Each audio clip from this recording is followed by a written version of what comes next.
Programmers, developers, backend engineers, welcome back. So in this video we'll be looking at HTTP. So in the previous video we looked at how the internet works and why is it there. So in this video we'll be looking at HTTP. So HTTP stands for Hypertext Transfer Protocol.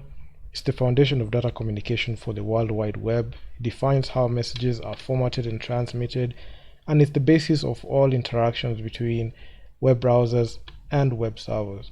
So HTTP is a stateless application layer protocol, meaning that each request from a client to a server is treated as an independent transaction. So this means that the server does not need to remember anything about the client's previous requests, which makes HTTP very efficient and scalable. So HTTP requests are initiated by clients, typically web browsers, and they specify the resources that the clients want to access, such as a HTML page, an image, or a CSS file. The request is sent to a server, which then processes the request and sends back a response. So the response is typically contains the requested resource as well as additional information such as the content type and the encoding. So HTTP messages are made up of two main parts: the request and the response. So in the request method,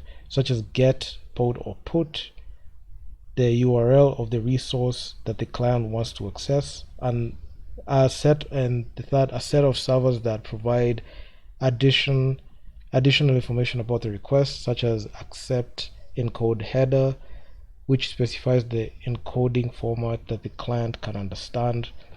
Then the response, we have the status code, which indicates whether the request was successful or not.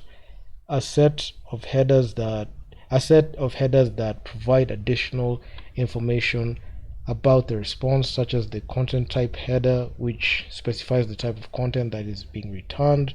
Then the body of the response, which contains the requested resource or an error message. So HTTP is an essential part of the World Wide Web and is constantly being updated and improved. The latest version of HTTP is HTTP 2, which was released in 2015. So HTTP 2 is a major improvement over its predecessor HTTP 1.1, and it provides a number of benefits such as improved performance and reduced latency. So there are some key features for HTTP. So features of HTTP. So we have the stateless feature. Each request and response is treated as an independent transaction. They've got the application layer protocol. HTTP operates at the application layer of the TCP/IP protocol stack, and TCP/IP protocol stack, we also mentioned it in the how the internet works, which stands for the Transmission Control Protocol Internet Protocol. And we also have the client-server architecture. Clients initiate requests and the servers respond to requests. Request-response cycle: the basic interaction between a client and a server consists of a request followed by a response. They've got uniform resource identifier URIs. A URI is used to identify resources on the web. Hypertext markup language HTML. HTML is the language used to create web pages. Then we've got hypertext links. Hypertext links allow users to navigate between web pages. So HTTP is a powerful and versatile protocol that is essential for the World Wide Web. It is constantly being updated and improved, and it is likely to remain the foundation of data communications for the web, and the majority of the time is what is used, especially when you're dealing with backend technologies. Just recently I was doing a project, so I was generating a SSL certificate for a web app I'd created, which makes it secure.